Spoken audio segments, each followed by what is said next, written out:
La palabra de Dios. Bueno, presentando a nuestro expositor, quisiera compartir algunas palabras. Alejandro Pastor es profesor y capellán en el campus CENTA de la Facultad de Teología de la Universidad Evangélica del Paraguay.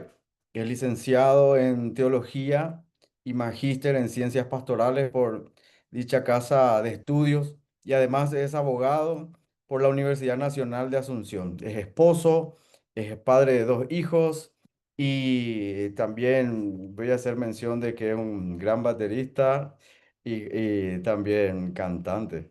Así que nos gozamos contigo, Alejandro, y esperamos ser bendecidos por la palabra de Dios en esta noche. Muchas gracias por la invitación. Muy bien. Comienzo ahora, ¿sí? Gracias. Bienvenidos todos. Voy a compartir mi presentación. No es una presentación que tenga demasiado contenido, pero por lo menos los grandes títulos están ahí. Em, Realmente para mí este es un tema muy interesante. Yo soy profesor de ética cristiana en el seminario acá donde enseño.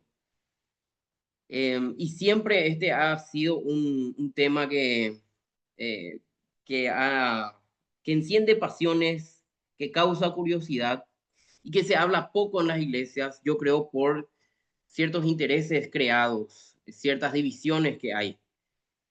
Últimamente la iglesia ha participado en diferentes partes del mundo y de Latinoamérica en ciertas alianzas con el poder estatal. Entonces surgen algunas preguntas. ¿Hasta dónde la iglesia y el Estado pueden trabajar juntas? ¿La iglesia puede dominar el Estado o el Estado debe dominar la iglesia? ¿Deben estar completamente separadas? Todas estas opciones ya las hemos visto a lo largo de la historia. Entonces vamos a analizar un poco desde Romanos 13 eh, eh, cuál es una posición que yo creo es aplicable para nuestra América Latina, ¿verdad? Que más o menos compartimos todos sí, una realidad política y una realidad eclesial evangélica. Nuestra realidad política eh, impregnada de mucha corrupción, nuestra de pobreza, de falta de recursos, y nuestra realidad eclesial con una fe evangélica emergente que está creciendo en casi todos los países de nuestra querida América Latina. Entonces, vamos teniendo cada vez más influencia en la sociedad, lo cual nos lleva a estas preguntas. Porque una vez que la iglesia evangélica se va conformando como un poder dentro de la sociedad, la pregunta que nos hacemos es hasta dónde debemos llevar este poder. Mi tesis principal desde una interpretación de Romanos 13 es que la iglesia debe influenciar al gobierno, involucrándose en política todo lo que pueda, pero lo único que a la iglesia no le es permitido es dejar de ser iglesia para ser gobierno. Una exégesis de Romanos 13, o Pablo nos presenta en Romanos 13 al Estado como una autoridad superior, como una autoridad que viene de parte de Dios, que ha sido establecida de parte de Dios, que tiene una misión que es castigar al que hace lo malo, que es servidor de Dios para el bien de las personas y le manda a la iglesia a estarle sujetos. Y no solamente por razón del castigo, sino por causa de conciencia, sino que no solamente por el castigo que puede venir, sino que porque es lo moralmente correcto estar sujetos al Estado. Entonces, de Romanos 13 nosotros podemos deducir que el Estado es parte de la voluntad de Dios para la humanidad, que no es iglesia, es una autoridad puesta por Dios que diferente a la iglesia, que es necesario que la iglesia le esté sujeta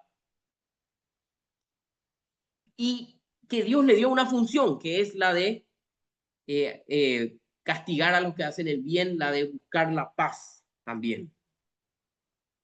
Entonces, vemos que la iglesia debe pagarle tributo, por ejemplo, también, o sea, los cristianos en general.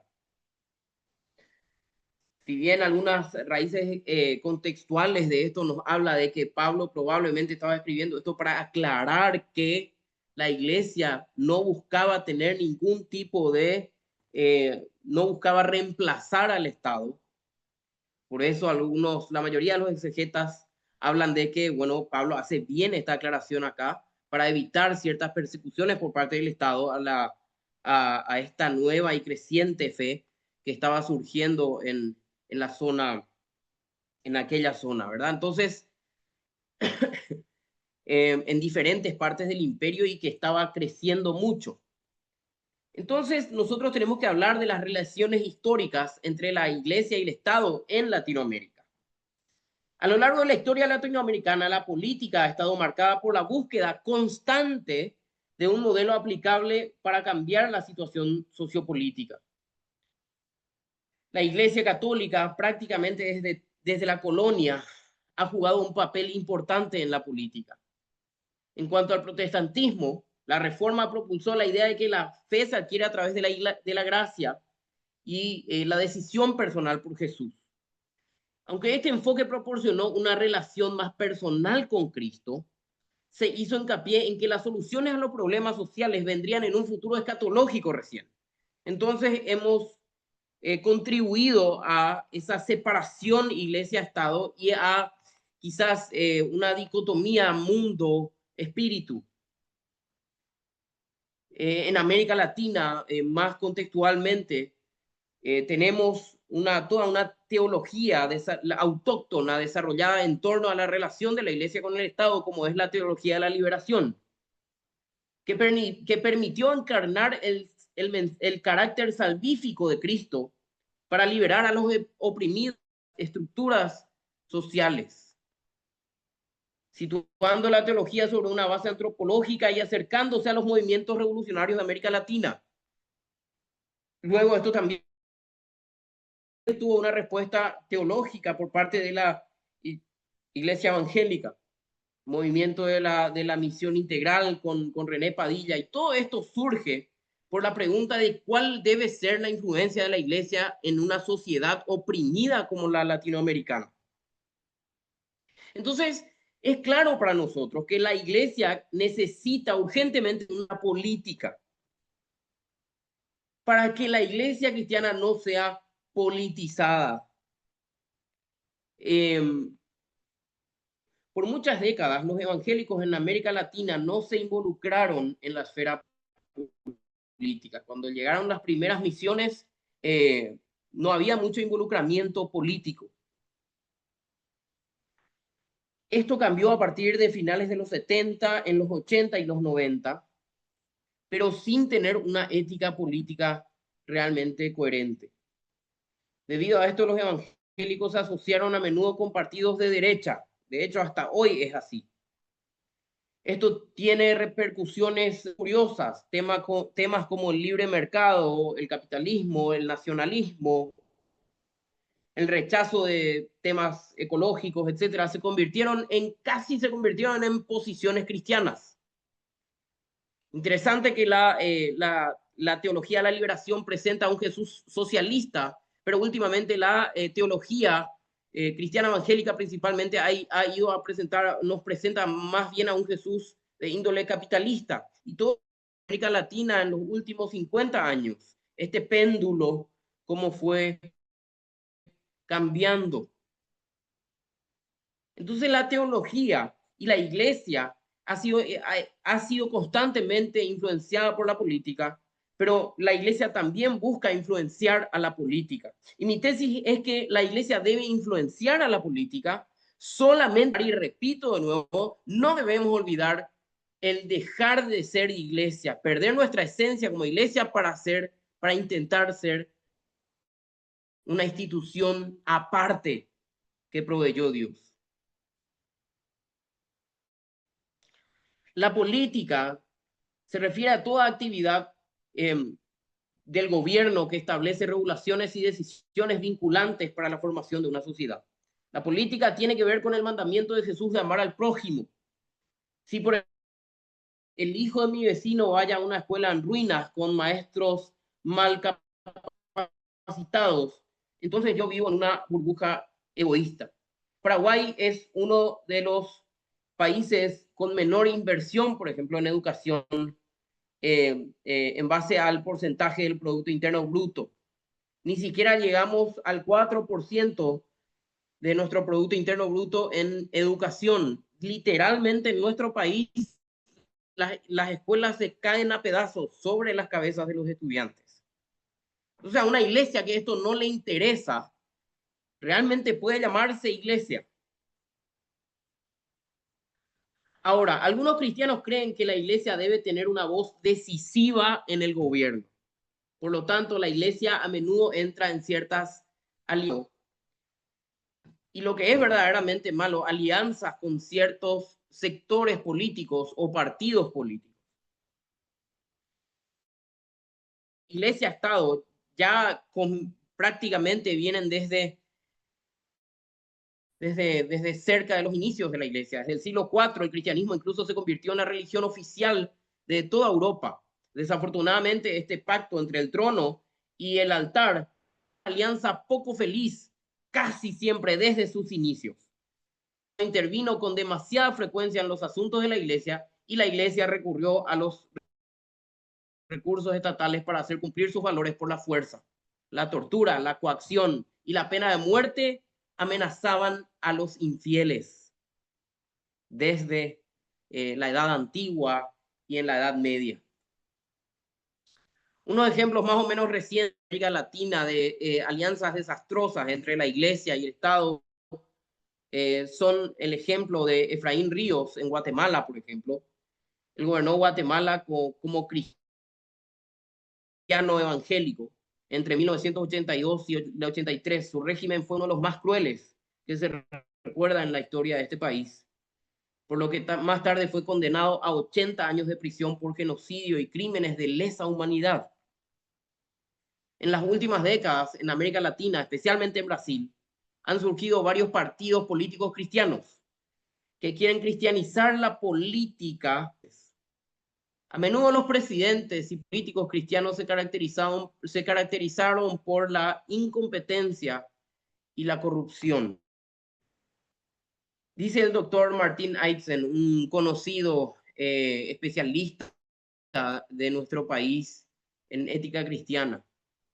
Resultó ser que los problemas de nuestros países son tan complejos y los intereses de los grupos de poder tan diversos que no basta con echar a los demonios del Palacio de Gobierno, con santificar el escritorio presidencial, ni con profetizar al candidato evangélico victorias electorales. Al mismo tiempo, la iglesia perdió, al aliarse con la política, la iglesia pierde su voz profética y moral. Porque tenés que empeñar con ciertos valores para hacer una alianza con un sector político. Tan pronto como un presidente o político supuestamente cristiano llega al poder, muchas iglesias están completamente de su lado.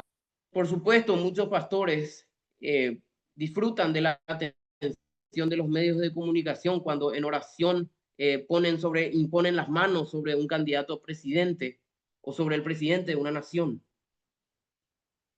Frecuentemente cuando esto sucede se ignoran el lado oscuro de estos partidos políticos y de estos gobiernos supuestamente cristianos. Sinceros dentro de la política. De la Biblia misma podemos extraer los casos de José y Daniel, que finalmente fueron actores políticos o actuaron como parte del gobierno con cargos muy altos. Lo sorprendente de ellos es que no tomaron el gobierno en sí, sino se plantaron en una segunda fila y lograron mucho a través de una sabia gestión. En los últimos años ha habido creyentes en el gobierno paraguayo que como altos funcionarios de gobierno han sido capaces de lograr cambios positivos. Últimamente hemos tenido a un ministro de Obras Públicas que realmente ha hecho cosas muy buenas. Pero es preocupante cuando cristianos quieren lanzarse con un exceso a la política, queriendo cambiar los países desde arriba, imponiendo leyes cristianas o candidatos cristianos para el poder, como si fuera que esa es la solución política para nuestros países o la solución para nuestros países. Puede haber un partido político cristiano. El cristianismo es de izquierda, de derecha o de centro.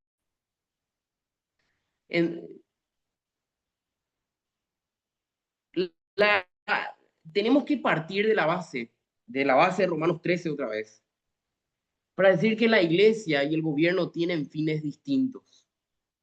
La finalidad de la iglesia es la gran comisión. La finalidad del gobierno es gobernar. La gran comisión nuestra es alcanzar a las personas para el reino de Cristo, no imponer el reino de Cristo a los reinos humanos. Porque de alguna u otra manera Dios en su providencia permite la existencia del Estado. Entonces, ¿qué pasa? La iglesia y los partidos políticos tienen fines distintos. Los partidos políticos tienen el propósito básico de ganar el poder, de gobernar. Y el propósito básico de la iglesia es otro, no es gobernar.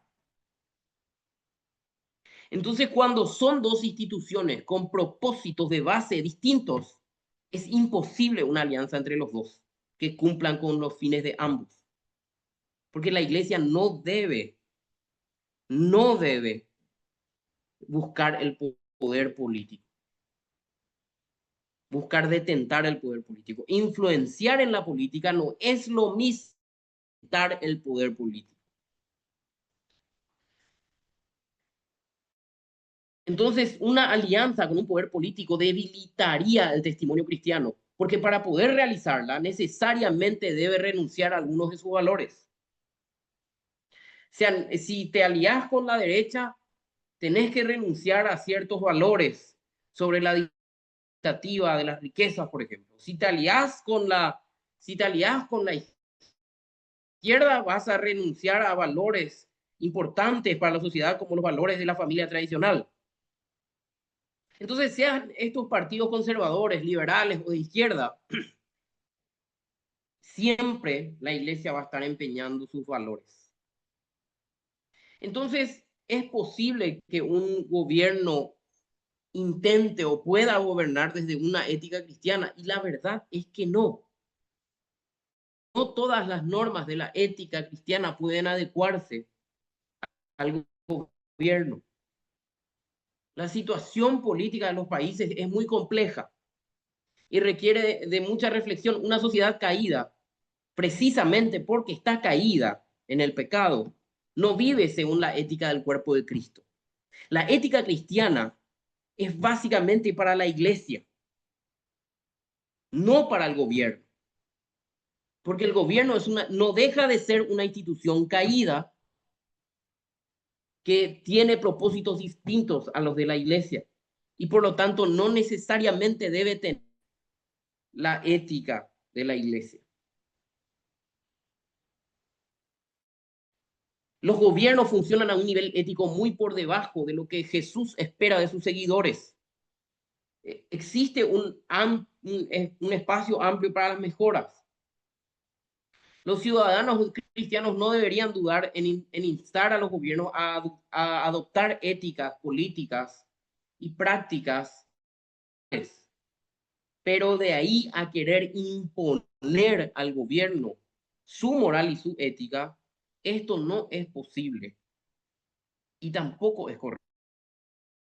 En el momento en que la iglesia le impone al gobierno su ética, deja de ser iglesia para ser gobierno. Sin embargo, tenemos que hacer algunas aclaraciones teológicas importantes sobre la relación y la iglesia, de la iglesia y la política. Tampoco quiere decir que la iglesia no se meta en política, ni tenga relación con el gobierno, ni nada, ni nada. Em,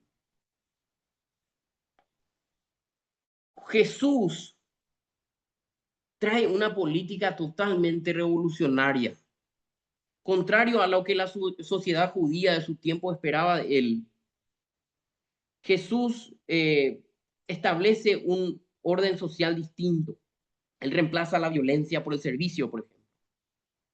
Lucas, el evangelista, intenta mostrar que el cristianismo no es una amenaza al imperio romano, no representa una amenaza para el imperio romano.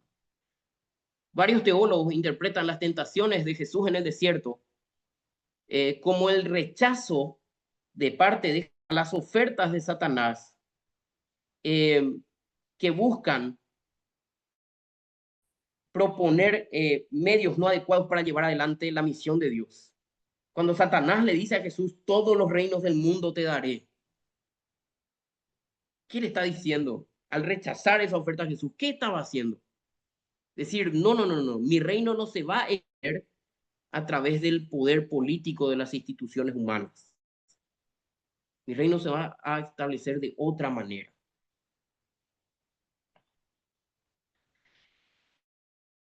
Que es un reino distinto al Estado, una comunidad que debe vivir en el perdón mutuo, soportando las cargas los unos de los otros. Él vino a instituir en la iglesia. Entonces, el reino de Dios consiste en justicia, paz y alegría en el Espíritu Santo, dice la palabra. Dios tiene papel para los cristianos dentro del ámbito político, sí, y debemos tomarlo con seriedad también y asumirlo fielmente, por supuesto. Esta idea no ha sido apoyada por todos los cristianos en el pasado, ni se encuentra apoyada por todos los cristianos hoy en día. Hubo veces que hubo voces en la historia que instaban a la evasión, por ejemplo, desde casi el inicio. Tenemos el testimonio de Tertuliano en el año 215 después de Cristo que decía, nada es más ajeno para nosotros, los cristianos, que la política.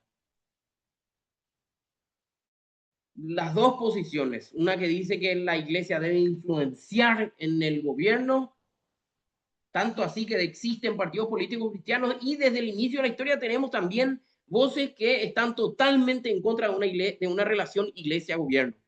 ¿Existe acaso un punto medio?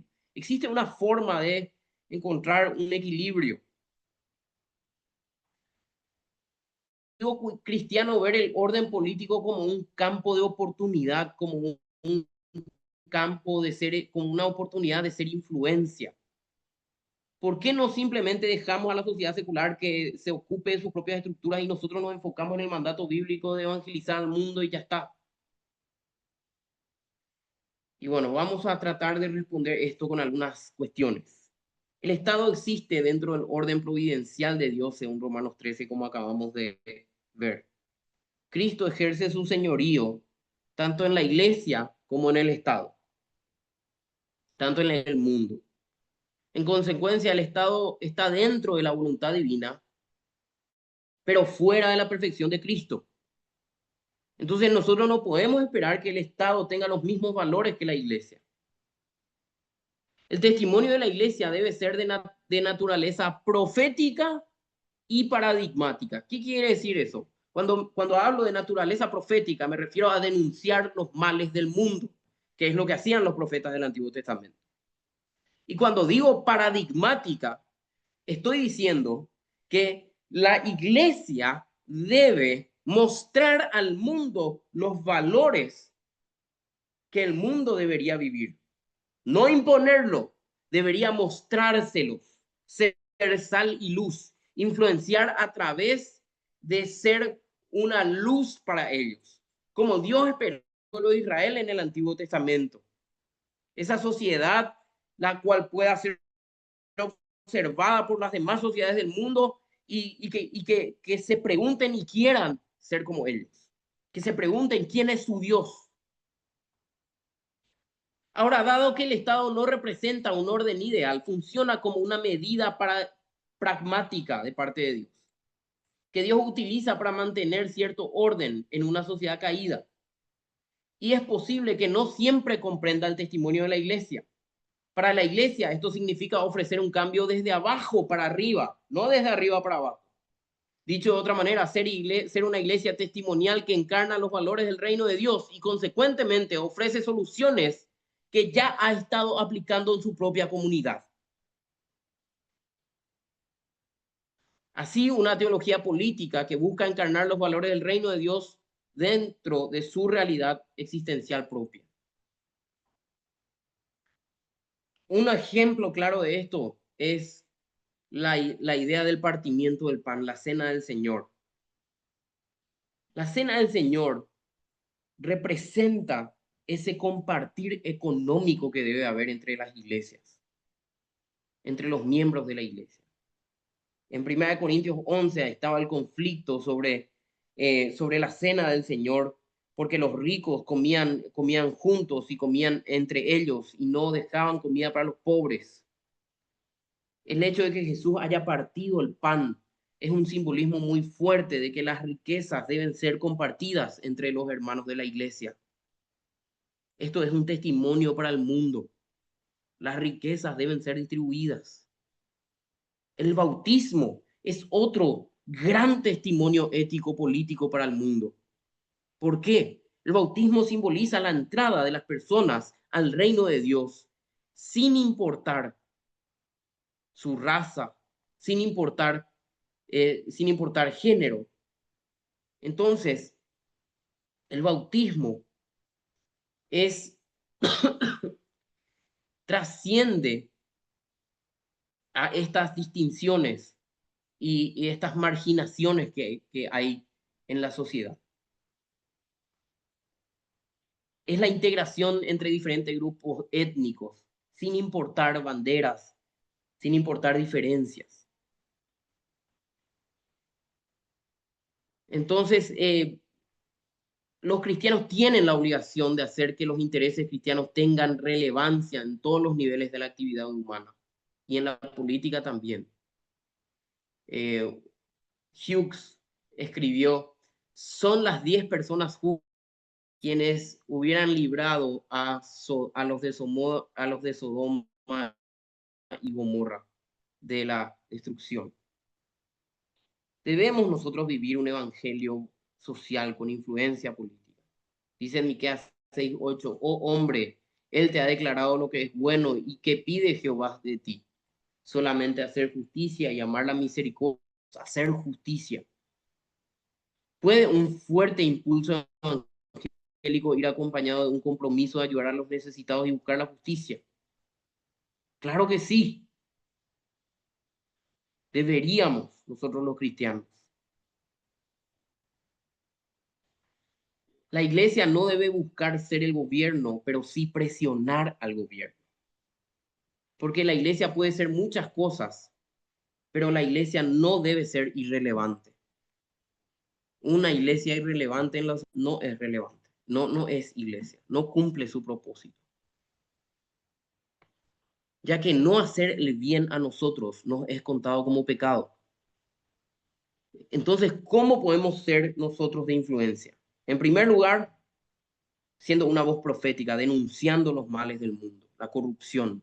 En segundo lugar, un modelo paradigmático, mostrando en nuestra propia comunidad eclesial los valores que el mundo debería vivir para progresar.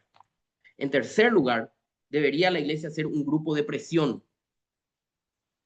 Los grupos de presión, sean de naturaleza educacional, religiosa, comercial, laboral, agrícola, ambiental u otra, es señal de un buen sistema político. Grupos de presión significa gozar de libertad de opinión y expresión. En una dictadura opresiva, los grupos de presión no son permitidos o son completamente controlados. Los grupos de presión representan un servicio importante, proveyendo una retroalimentación a los gobernantes sobre cómo están llevando a cabo su labor. A veces trabajan solo para promover sus propios intereses, pero frecuentemente han conseguido que los gobiernos adopten buenas políticas que de otra forma tal vez no se hubieran dado. Funcionan también como una manera de que las personas puedan expresar sus sentimientos sin recurrir a la violencia. Ciertamente es mejor expresar las opiniones y quejas al gobierno en forma verbal antes que hacerlo en forma violenta. Todos los gobiernos inteligentes agradecen el aporte de los grupos de presión, sindicatos, grupos que reclaman por sus derechos, diferentes estamentos de la sociedad que reclaman sus derechos. Entonces la iglesia forma parte de la sociedad como un grupo más de presión, que le recuerda al Estado ciertos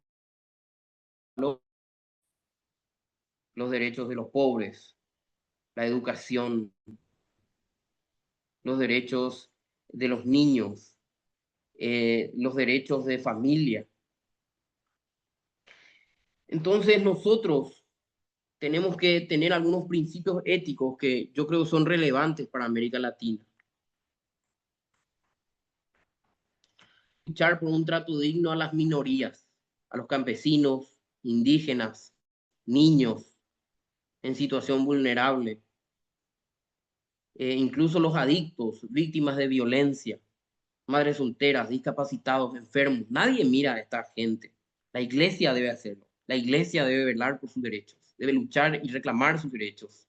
En Paraguay existen numerosas organizaciones cristianas que ayudan a estos grupos vulnerables. Cabe señalar que la mayoría de estos servicios e instalaciones institucionalizados tienen un doble impacto. Directamente la necesidad, un hogar de niños cristianos, por ejemplo, pero a mediano y largo plazo sirven como modelo que puede ser recreado de manera similar por otros, implicador e influir en las decisiones políticas.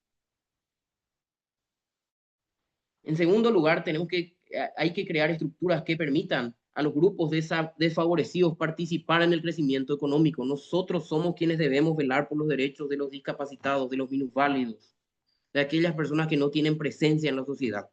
Ese es el mandato a lo largo de para la iglesia. Nosotros debemos cuidar de las viudas, de los huérfanos y de los pobres, de esas personas que no pueden defenderse. Nosotros tenemos que instar al Estado que movilice inversiones masivas para la construcción de infraestructura, para la atención médica, para la educación, para los suministros de necesidades básicas como electricidad, agua, seguridad pública. Nosotros como iglesia debemos presionar al Estado para esto. Debemos reformar el Poder Judicial de tal manera que el Poder Judicial funcione independientemente a la injerencia política. Nosotros debemos luchar por la independencia del Poder Judicial. Paraguay es uno de los países con peores índices de independencia del Poder de la influencia política que existe en nuestro Poder Judicial. Y eso es así en prácticamente toda América Latina. Las políticas tributarias deben apoyar el desarrollo del país. Los impuestos deben ser beneficiosos, deben ser equitativos en la sociedad. Fíjense, nosotros como iglesia últimamente nos hemos preocupado por defender los derechos de familia, evitar el matrimonio homosexual en los países en que todavía no está aprobado, eh, lucha contra el aborto, y todo eso está bien, pero debemos hacer esto sin dejar de hacer lo otro. Nosotros necesitamos intentar que las autoridades busquen la paz, la reducción de las fuerzas militares. Deberíamos luchar nosotros por eso como iglesia. Debemos promover una moralidad pública. Sí, eso sí, no imponer, promover. Debemos salvaguardar el derecho a la vida y la protección de la vida.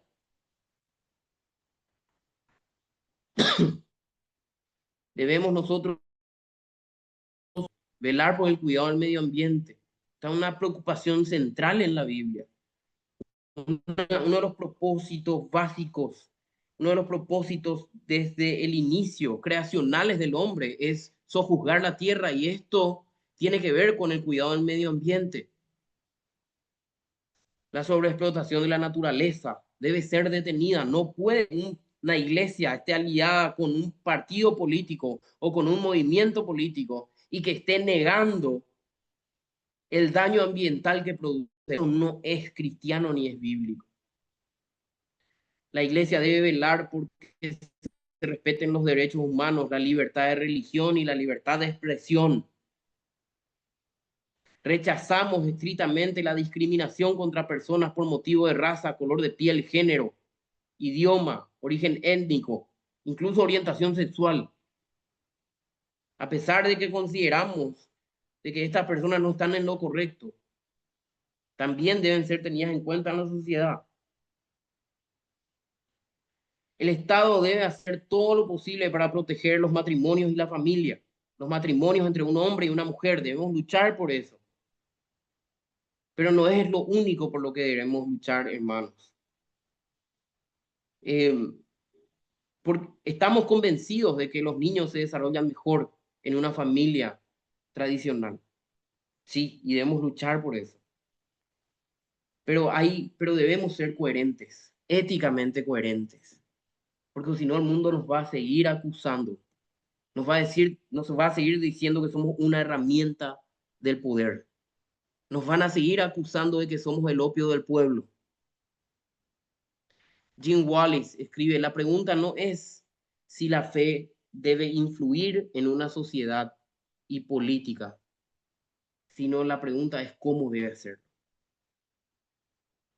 Así que esta, mis queridos hermanos, es una breve propuesta basada en Romanos 13, en la experiencia histórica de América Latina, eh, y una propuesta ética para las iglesias que yo creo que puede ser de gran impacto para nuestras sociedades latinoamericanas tan necesitadas y que puede ser de tremenda expansión para el reino de Dios y un gran testimonio para la iglesia.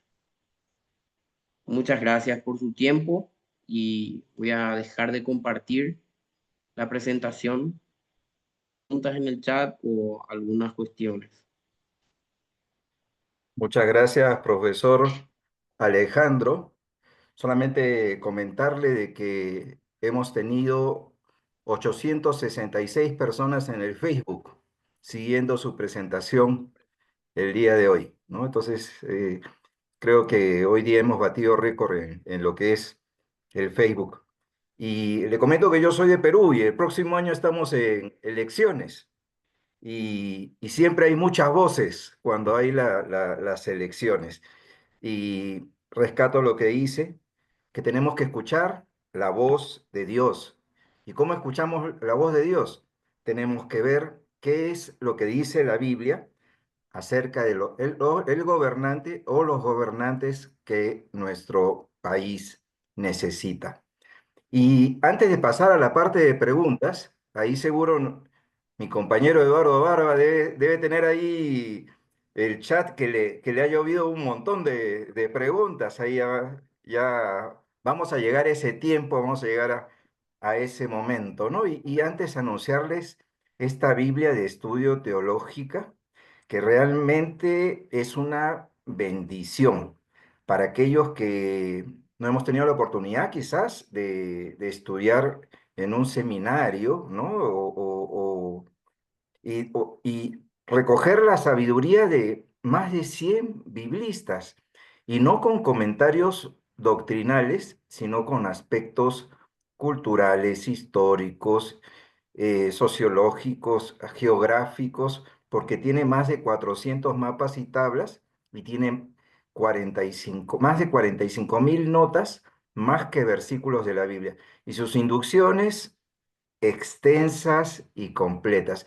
Sinceramente, si no tiene la Biblia de estudio teológico, vaya a la sociedad bíblica de su país y tenga esta bendición.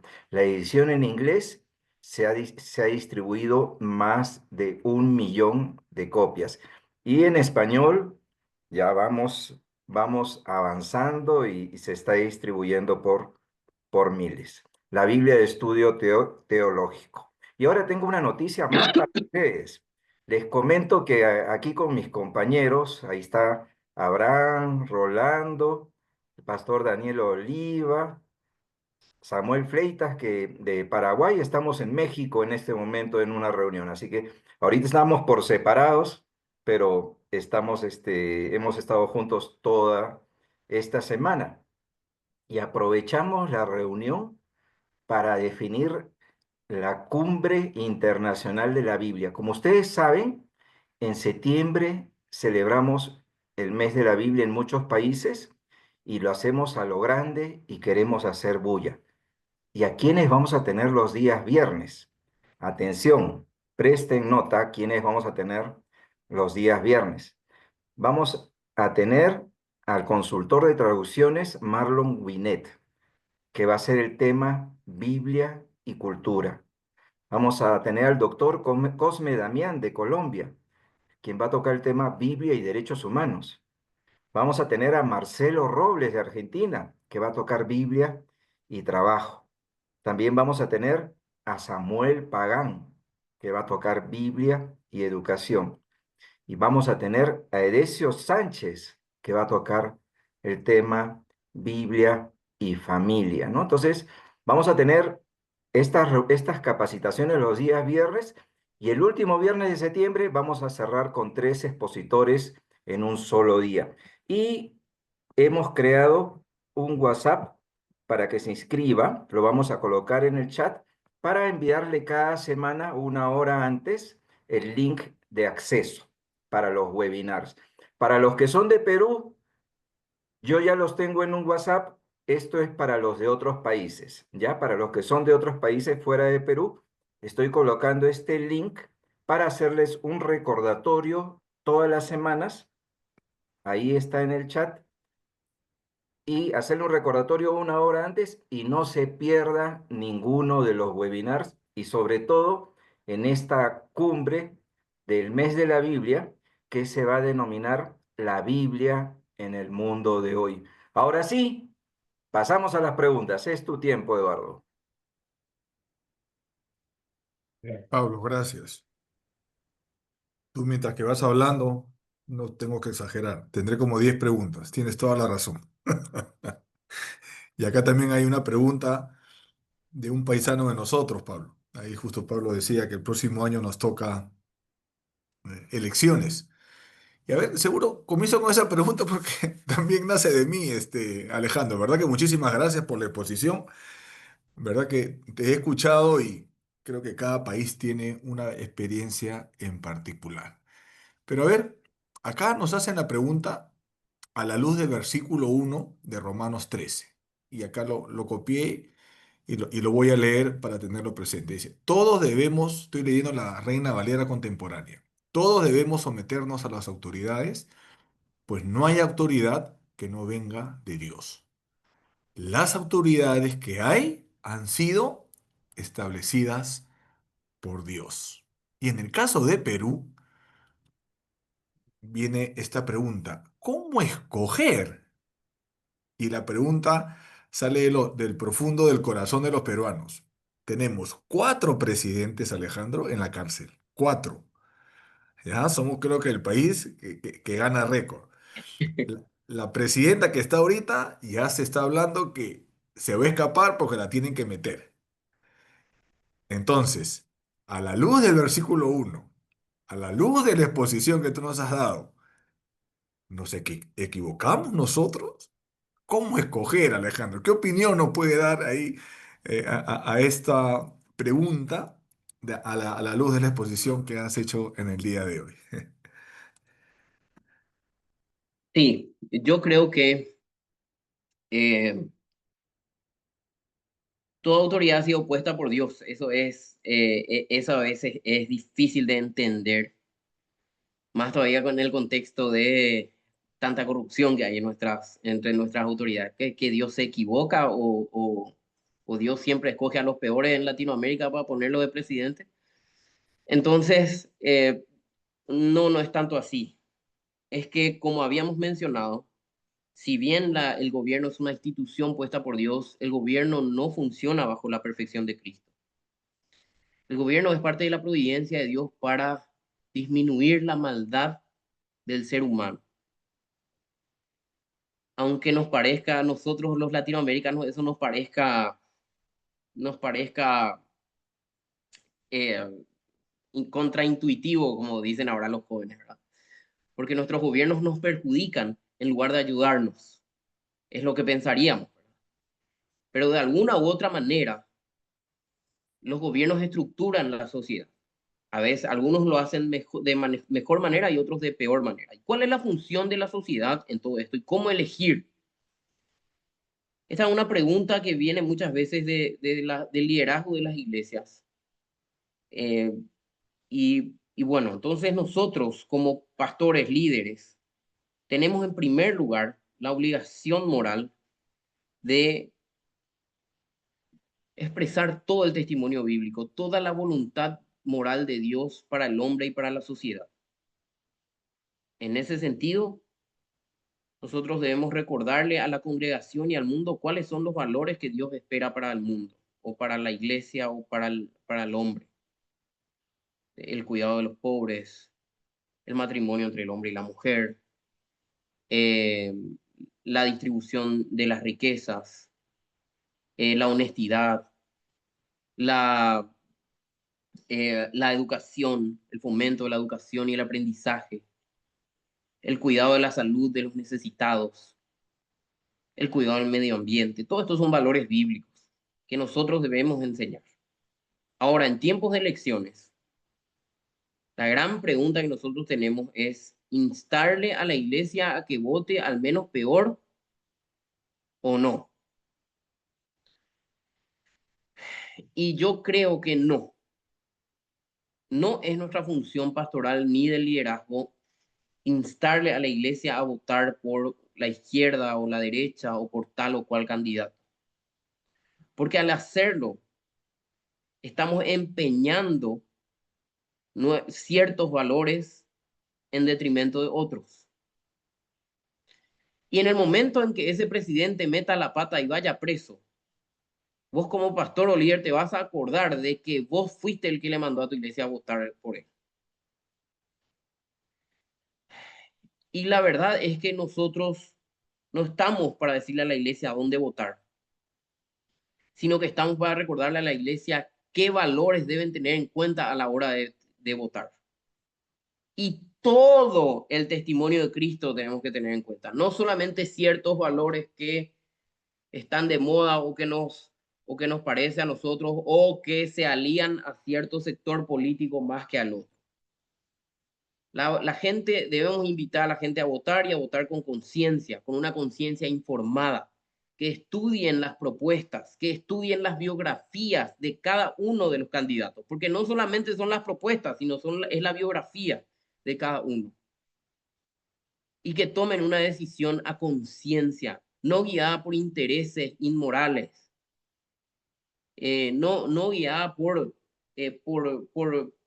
sobornos, Entonces nosotros debemos instar a las personas a votar a conciencia. Hasta ahí nosotros podemos llegar como iglesia. Y después ser un grupo de presión para el Estado, gane quien gane, ser un grupo de presión. Si ganan los de derecha, debemos recordarles que no se olviden de los pobres. Si ganan los de la izquierda, debemos insistir para que ciertos valores familiares sean resguardados. Porque nosotros somos un grupo de influencia y un grupo importante de presión, pero no somos el gobierno. Romanos 13 nos recuerda que Dios instituyó a las autoridades, no instituyó a la iglesia para que sea autoridad. Ok, Alejandro. Ahí, mientras que daban las respuestas y tratando de concatenar un poquito las preguntas que vienen, acá nos hacen una pregunta un poquito más concreta y me parece que ya has dado algo de luz en respuesta a lo anterior. Y dice, ¿no? Esa actividad que debemos tener, ¿no? Tú nos has dicho en la exposición que nosotros, me tengo que incluir yo, no podemos dejar ser iglesia. Entonces, la pregunta que nos hace, ¿cómo debo presionar? Y nos dicen, ¿con marchas? ¿Orando? ¿Llenando las iglesias? ¿Vigilias? ¿Violencia? ¿Paz? ¿Qué nos podrías decir al respecto ya de manera concreta, en tu opinión? ¿Marcha sí o no? Si lo permite Mm. la ley, que en la mayoría de nuestros países lo permite, sí. Eh, Oración, obviamente. Llenar nuestras iglesias también. Vigilias también. Abriendo centros, comedores para los pobres también. Hogares de niños también. Centros de formación profesional también. Escuelas también. Porque todo esto es una influencia política muy fuerte. Todo esto contribuye a que una sociedad crezca, progrese, siendo ejemplos de administración del dinero dentro de nuestras iglesias, también siendo como organizaciones excelentes en nuestras rendiciones de cuenta del Estado, también. Las iglesias deben, pagando a nuestros funcionarios como corresponde, de acuerdo a las leyes, también. Entonces, hay diferentes formas en que la iglesia se constituye en un grupo de presión para el Estado. Así que la religión es un actor político muy importante, muy importante. Ahora, como no son formas, imponiendo nuestros valores a la sociedad, buscando imponerlos a través del poder político, formando partidos de gobierno, tratando de ganar mayorías en el Estado, empeñando ciertos valores o haciendo vista gorda a ciertas falencias morales de los políticos. Estas son formas también en que la iglesia ha buscado influenciar y estas no son maneras correctas, que lo único que hacen es minar nuestro testimonio frente al mundo. Ok, Esa es mi opinión. Sí. sí. Mira, Alejandro, has dado un punto y voy concatenando con la pregunta que te voy a hacer, ¿no? ¿Cómo presionar? Nos has dado ejemplos y has mencionado uno que justamente acá me hacen la pregunta, comedor popular. En la exposición, tú nos dijiste el ejemplo de Corintios, de la Cena del Señor, como un tema de compartir y lo asocio Sí. al comedor popular. La pregunta que nos hacen es, a ver, entiendo que la pregunta va, el comedor popular lo hace normalmente los gobiernos y a veces se politiza. Entonces, la pregunta que nos hacen es, ¿la iglesia debería hacer comedores populares para acercarse a la sociedad como para presionar en el compartir? ¿Qué opinión o qué amplitud nos puedes dar con respecto a ese elemento de comedor popular? La iglesia debería hacer comedores populares por amor a los pobres y por obediencia a Dios. Esto, a su vez, va a ser un testimonio frente al mundo del deber que tiene la sociedad de cuidar de los más necesitados. Necesariamente va a ser un testimonio para la sociedad. Una iglesia que cuida de los pobres, una iglesia que cuida de los pobres, que les da oportunidad, que les da alimento, que les da la oportunidad de tener una profesión, que les da oportunidad de salir de las drogas, que les da la oportunidad de cambiar su estatus familiar, social, a través de brindar oportunidades, becas de estudio, etcétera, etcétera, etcétera, mil cosas que podemos hacer. Es un ejemplo para la sociedad, es un testimonio tremendo para la sociedad en general. Eso sí o sí ya va a tener influencia política, aunque no sea la intención primaria de la iglesia.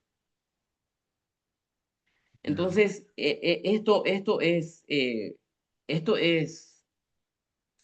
nomás, es necesariamente así. Nosotros tenemos un lindo ejemplo acá en Paraguay de misiones que trabajan con pueblos indígenas, donde la iglesia les otorga becas de estudio. Tenemos ministerios de traducción bíblica a lenguas indígenas también, ¿verdad? Pero además tenemos ministerios que ayudan a pobladores, a indígenas. Acá en Paraguay tenemos una gran población indígena todavía. eh, eh, a estudiar, a salir adelante y volver a sus comunidades para ayudarles a progresar. Entonces, esa es realmente preocuparse por las minorías. Y ese es el testimonio que el mundo debe ver en la iglesia y y que si Dios lo permite así, lo imitará. Pero eso se va a dar, eh, va a caer por su propio peso, ¿no? Ok, te vamos a robar unos minutos más, Alejandro, que acá tengo varias preguntas y verdad que nos estás enriqueciendo ahí con tus respuestas. Acá la siguiente pregunta viene asociado a veces a los lugares que debemos tomar posición, ¿no? Tú ahorita acabas de responder, ¿no? Si es de derecha, debemos hacerles recordar que no pierdan esto, ¿no? Y si son de izquierda, de igual manera, de esa manera influenciar. Entonces, la pregunta que nos hace, ¿no? La persona acá es, ¿hacia la iglesia, ¿no? Interviene en un espacio político como institución, vamos a llamar, o como partido? ¿Es correcto que sea de izquierda, de derecha, de centro o neutro? ¿Por qué? Porque nos dice, porque la idea sería que no se pierda la ética. Entonces, la pregunta es, si soy de izquierda o de grupo religioso, ¿no? De izquierda, de derecho o de centro, si me identifico con cualquiera de esas tres, ¿perdería mi ética con mi iglesia y para defenderla me tengo que definir como neutro? La pregunta entiendo que va, ¿cómo presentarse en un espacio seguro político, ¿no? En base a la sociedad? ¿Qué nos podrías decir? La iglesia es una institución que está compuesta por personas del mundo, pero que no es de este mundo. La iglesia no tiene por qué tomar una posición política de izquierda, derecho, centro. La iglesia. Cuando la iglesia forma un partido político, está dejando de ser iglesia para intentar ser gobierno, porque esa es la esencia de un partido político. Un partido político, ¿cuál es lo que es la esencia de un partido político? Ganar el poder. Si no busca ganar el poder, entonces no tiene sentido ser un partido político. Entonces, cuando ese partido político logra, que supuestamente es de la iglesia o es cristiano, logra el poder, dejó de ser iglesia para ser gobierno. Son dos instituciones diferentes. Eso es lo que nos enseña Romanos 13. Entonces, la iglesia no debe dejar de ser iglesia para ser gobierno. Tenemos que influenciar todo lo que podamos. Recuerden la frase inicial, tenemos que influenciar todo lo que podamos en política, pero lo único que no tenemos permitido es dejar de ser iglesia para ser gobierno. Entonces, partido político, iglesia o iglesia y partido político no se puede mezclar, son agua y aceite. Una iglesia que busca ser partido político dejó de ser iglesia. Un partido político que busca ser iglesia dejó de ser partido político. Así de fácil. Sencillo. No hay un punto medio. Una iglesia no puede llamarse a sí misma de izquierda o de derecha. Claro que está compuesta por personas del mundo que cada uno tiene seguramente su preferencia política, pero la iglesia como institución no puede tomar partido, no debe tomar partido y deja de cumplir su propósito establecido por Dios si lo hace. Esa es mi opinión, es directa, es tajante y creo que es bíblica. Ok, vamos terminando, Alejandro. Sigo robando acá y ya termino con esta, ¿no? Eh, es interesante la propuesta que nos das y aún es más, estás hablando de algo acá, tema tajante, ¿no? Porque si interviene, la idea es que no pierda, ¿no? Lo que es iglesia.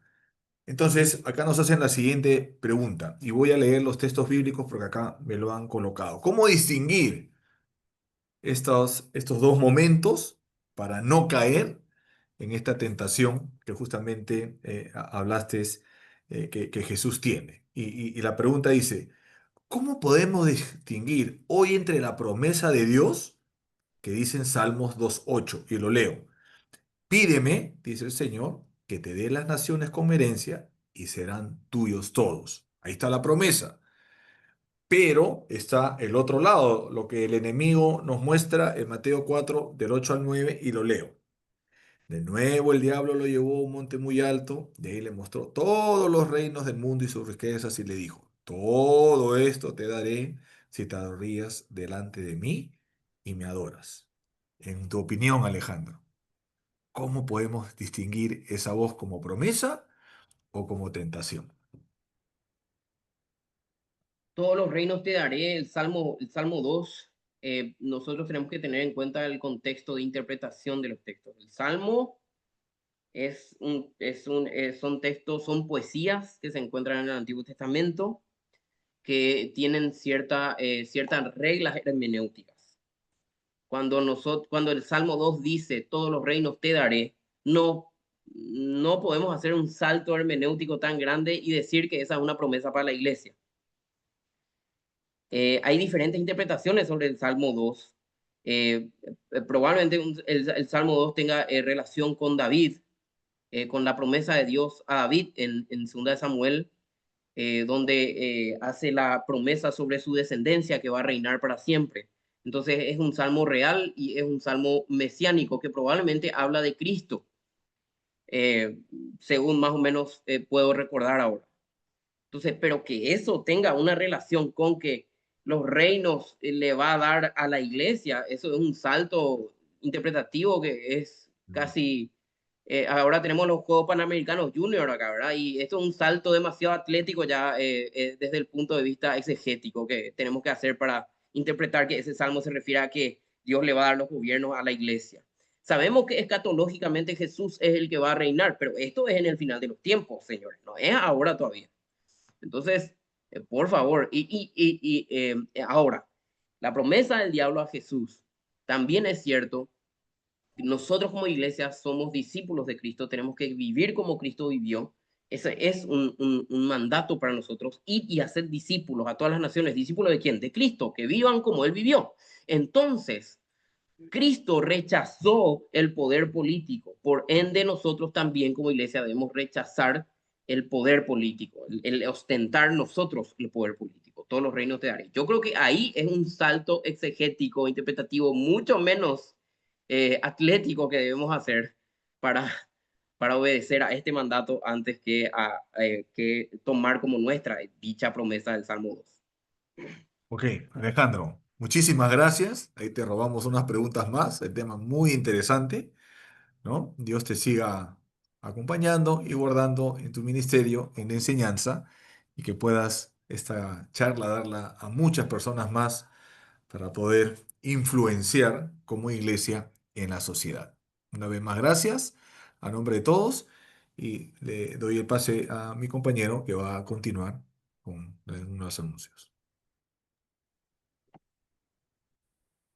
Bueno, le damos muchas gracias nuevamente al expositor y también a todos los que estuvieron conectados en esta noche. Como nos lo mencionaba Pablo hace un momento, también una audiencia bastante grande, no